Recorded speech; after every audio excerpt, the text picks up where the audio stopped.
Let's look at the device things to begin with. So let's look at Astralis's announcement, and then like the reactions first of all, and then I can try and give you some context to what is happening, and like what players might be joining or who the community wants to see join, and some history and what like options Astralis has available for them right now as to who they are and who they can pick up. Okay, so let's start by looking at the tweet here. Yeah.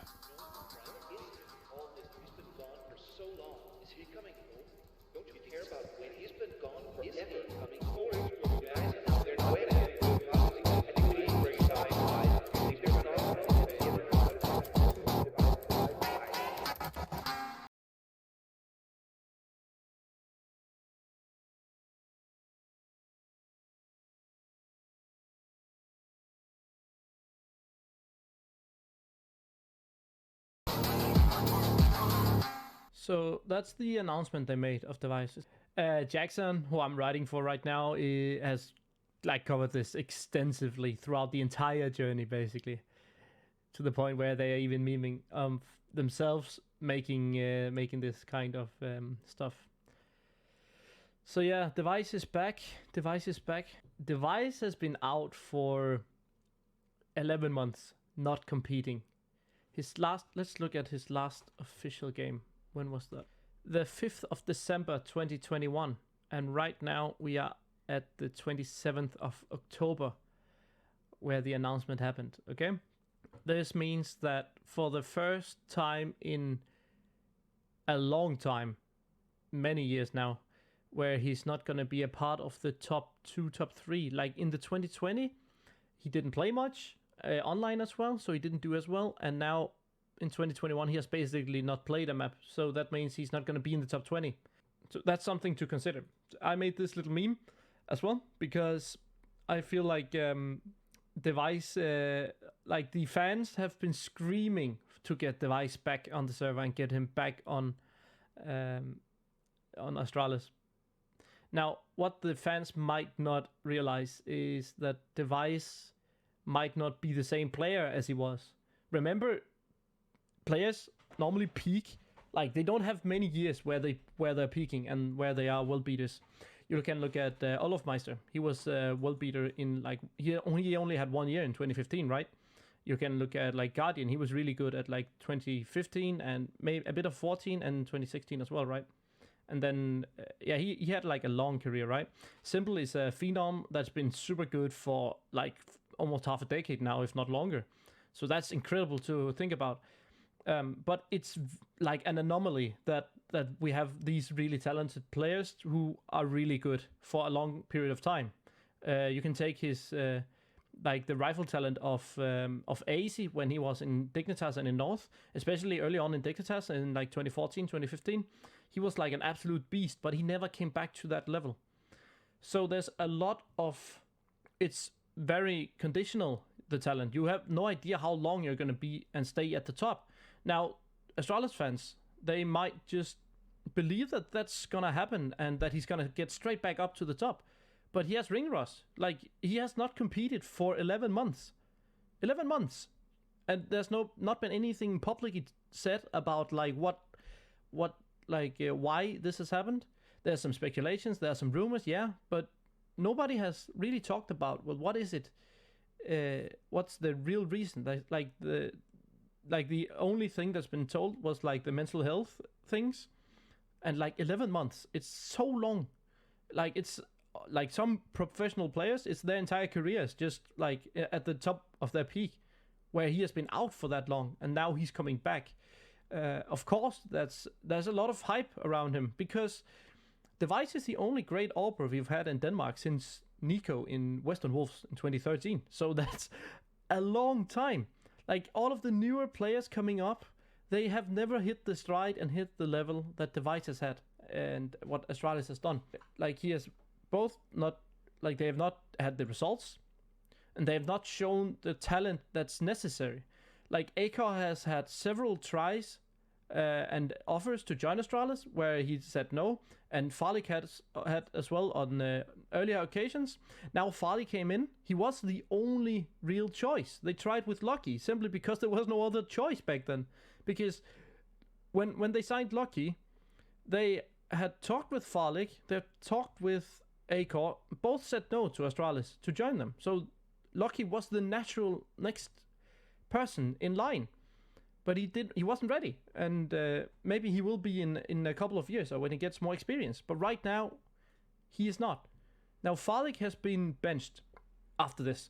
Farley is by no means a bad player. He can tear up the tier 2 scene. I have no doubt about it. He did well in FPX as well before. But again, he is locked behind a contract, and I do not believe with the talent that's out there that he is going to be a player that's going to be very sought after. You even looked at let's look at this Daniel Paulos guy. He's the manager of Sprout. His response to he talked about, well, I am not interested in a possible switch because Astralis is very fond of Stair, and he is as well like the best option they can have after Config. He ruined his chances for himself. But if you look here in the HLTV article, and again Jackson reporting on it like they were spot on. Right here, this is like the place where it basically got viral with Daniel, and it basically got viral in the esports sphere. Now they already have Slacks, who's a younger player than Farley if you like count age, but it's only like by a year or two, so it's not much, right? You see like. If you then look at like the options that Astralis has available right now, I mean, dev1ce is the only real option they could pick, and then hope for him.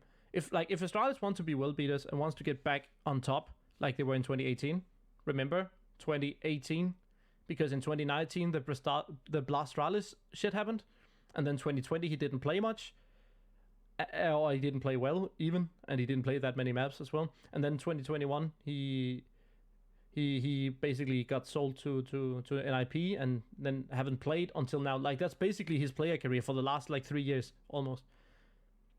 Like dev1ce has not played many maps according, like if you compare it to other pros. That's something to think about, okay?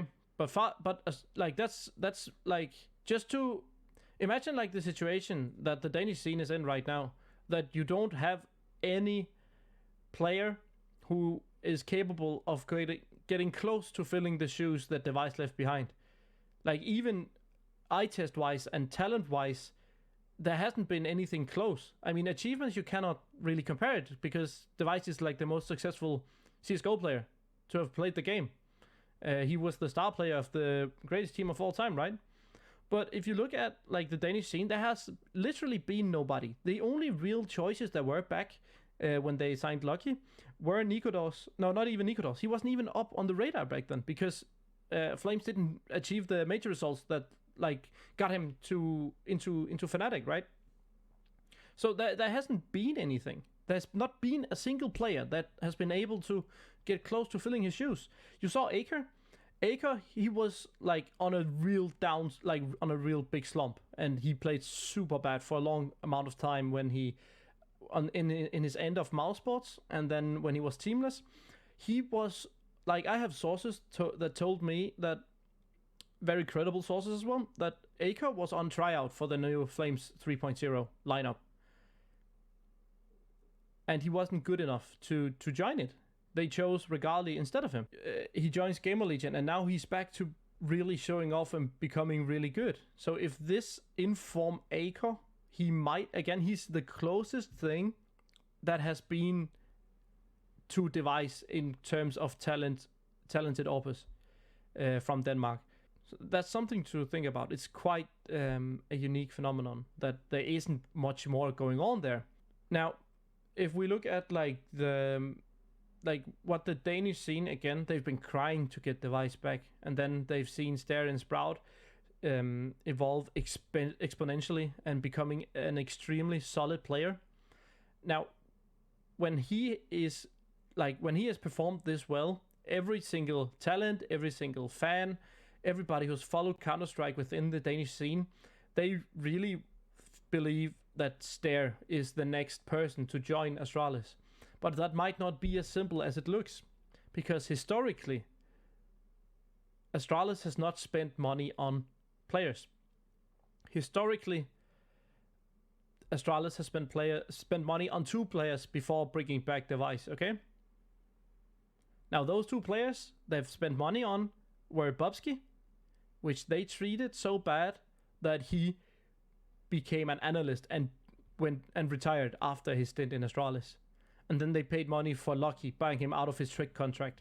And you can see how that went, right? Again, let that sink in. Now they buy dev1ce back, so they and then historically they haven't spent money. They didn't buy Config or blameF. They waited out their contracts and then they signed Astralis for free. Maybe like with a fat sign-on bonus or something. I don't know. But yeah, so historically Astralis do not spend money. Another fact that might keep Stair away from Astralis, and that's something not many people know, I've found out. Basically, if we look at this right here, so I know for a fact these are the sponsors of dev1ce, right? Now, okay, let's go back a little bit, okay, before so dev1ce wanted to sign Launex, right? dev1ce wanted to sign Launex. That didn't happen. Now, why didn't that happen? You look at these names, right? Walt, Elisa, Jims, Noble Chairs, the Chinese, and Lucky Tech G. This is the sponsors of dev1ce, right? Sprout owns Noble Chairs and Jims. Okay? Noble Chairs and Jims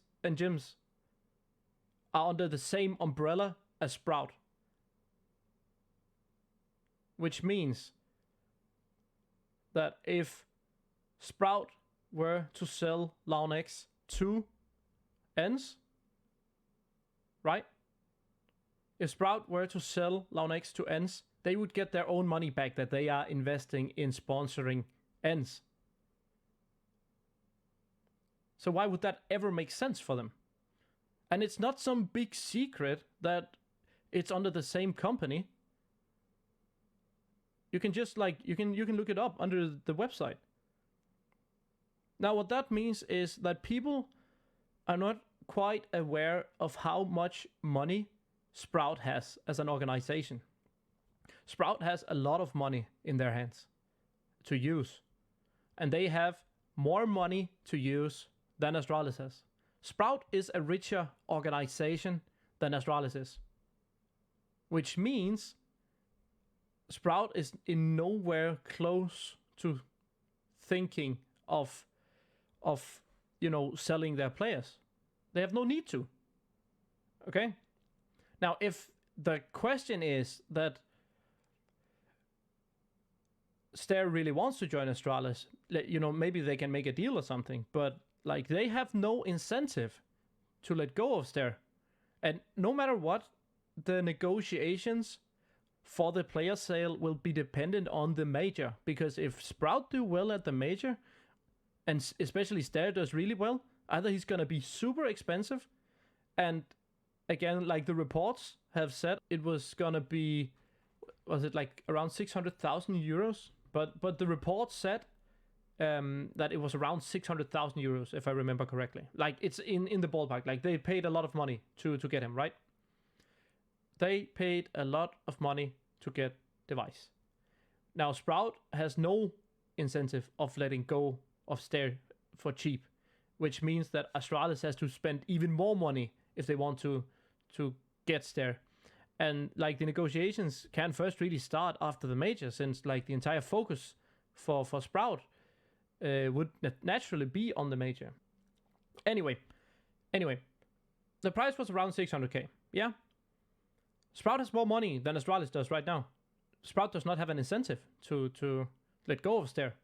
Now, Stair is a super phenomenal player, and I'm gonna make a video about his rise to the top because it's quite unique and it's been so fast-paced, and he's just he's still hanging in there and doing really well.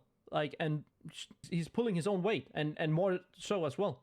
Now Sprout has like I think they have some great aspirations. Like they've been like a farmer team for quite some time now, but now they have Barry. He is like one of the best talent scouts and finding talent in Denmark and bringing up talent. But let's talk a bit about Stair, because Stair he has evolved exponentially, and he's done really well. Like in the beginning of 2020, he was a regular ESEA. I don't recall if it was intermediate or main player, and playing in like the second best, third best division in the local Danish league, right? And then he got picked up by Barry in XQB Quantum Bellator Fire, and under Barry he has evolved so fast and he's become so good. What Barry saw in Stair is something he's seen in Siphon as well, and what he's seen in other players in the past, like he played with Kirby when he was like 14, 15 years old, you know, like so Barry has his eye, he has an eye for talent. Now, like the Danish scene, like they talk about Stair as he's like some kind of god-given, like they're basically giving him like putting him up on a pedestal and thinking that he can fix all the entire problems that Astralis is gonna have with Sub and Blame and dev1ce and everyone, like the entire roster, that he's gonna be the one aggressive factor that can help them. But again, they still have a lot of defensive players, and then some people are really thinking of wanting Sipnix out as well. But Sipnix is behind a very lucrative and very hard to make void his contract, and he has a lucrative deal there. Yeah, so if Astralis has fewer money than Sprout, they do. Will they then spend maybe 200k on Stair as well, when they have just seen with Mr. standing in for them? He is the same talent that has been scouted by Barry as well, but he was picked up by Astralis talent before Barry got him, right? Mr. has done really well. It's no surprise there if you if you look at, or you have an idea, or maybe you think, well, Barry, he tried to pick him up, so that makes a lot of sense that he's actually doing well, because you can trust in Barry's like scouting. And Mr. is quite a lot cheaper because they already have him on a contract, and then they have him in the academy contract as well right now. Now, if you want to, because there's a fun exercise, right? If you take Mr.'s earning per month, and how long should Mr. play the game before he earned the same as Blame F in salary? Well, Mr. would be in his contract in... Holy moly. Wait, okay. Yeah, okay.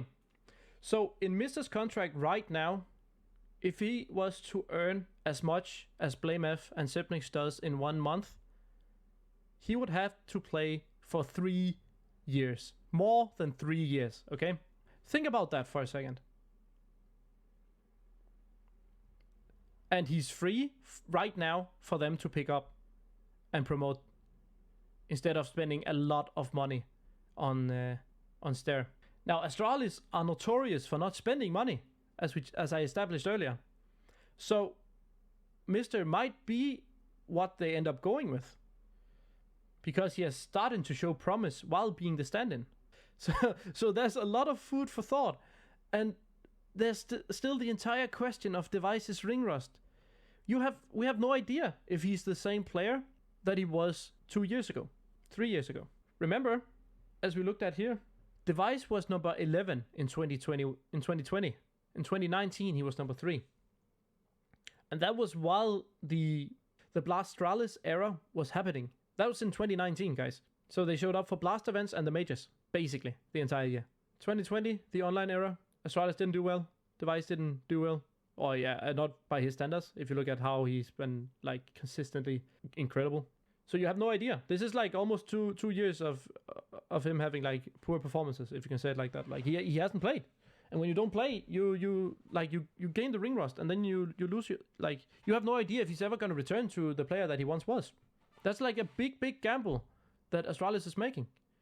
But it's because there is no other players. There's no other awpers in the Danish scene that can help Astralis get up to the contention of possibly winning titles. Why would Astralis, first of all, Sprout has no incentive of selling Stair. Sprout has more money than Astralis has. We have no idea if it's the same dev1ce that's returning as the one who left. We have no idea. dev1ce left in the first place because of bad working culture and how he was treated within the team. That's why Sonic and Magisk and dev1ce left as well. And then they could get Mr. promote him to the main team from the academy team. And as it stands right now, for Mr. to earn the same salary-wise as blameF and Subnix, Mr. would be on his contract with his monthly salary. He would have to play for more than 3 years to earn the same as those two make in 1 month. Simple deductive reasoning would tell you, with the history of Astralis spending money and not spending money, more of it, more like that, and with Sprout not having an incentive to sell, and Mr. showing promise right now while he's standing in for the team, it would be the logical move historically seen from Astralis' perspective. So that's a lot to think about. Will they get back? I personally don't believe they'll get back. Right now, he's been, blameF, he's been hard carrying the team for a long time now. And it's not, you cannot tell, like, if blameF is gonna keep putting up these consistent numbers.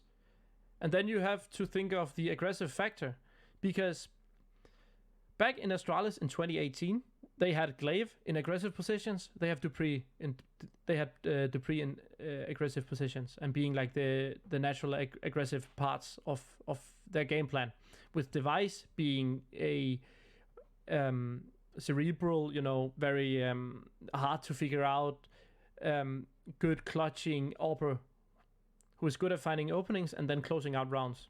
You had Subnix as the clutcher, and you had Magisk as like an all-around glue guy, right?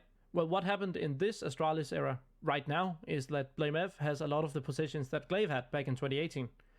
And blameF is a very, very much more passive player than what Glaive is, right? So blameF is much more passive than Glaive is. And then you have Subnix, who's still in his clutch roles. And then they need the last guy, which could be Mr. It could be Stair. There's like the two obvious ones right now. They could get Siphon as well if they wanted. And that's a funny story, because Siphon was in the Astralis talent team, and then he got kicked or left, and there was a lot of fuckery there. There was a lot of things happening on that Astralis talent team. And then he's been good. I think he's matured a lot, Siphon, and he's also shown promise. But if Glaive does not get his old positions back, can he even still, like, can he be the aggressive, the missing aggressive piece that they have missed? Because when you saw it with Config and blameF, like, Glaive wasn't aggressive. It was only Config that was there to open up rounds. Now dev1ce is gonna help a little bit with it, sure, but they need another rifler, and Glaive wasn't doing it for the last 2 years, or 1.5 years, 2 years, yeah. And since Config and Blame was signed, it was only on to Config. Up to Config to open rounds, and then they played like set-strat Counter-Strike, which is like 2016, 2018 meta. So it's no telling. I personally don't believe that they're gonna get back unless they make like a complete revamp. Now dev1ce and then getting a new guy might be enough of a revamp, but we're gonna let's see in the next couple of like half a year. I don't believe that Astralis is gonna win a big event until they make another change after this, because I don't believe that dev1ce is going to get back to where he was after such a long hiatus. And I think there's too many roles that are clashing, spots that are clashing internally on the team that's going to help everyone achieve the results and play to their best abilities. But what do you guys think?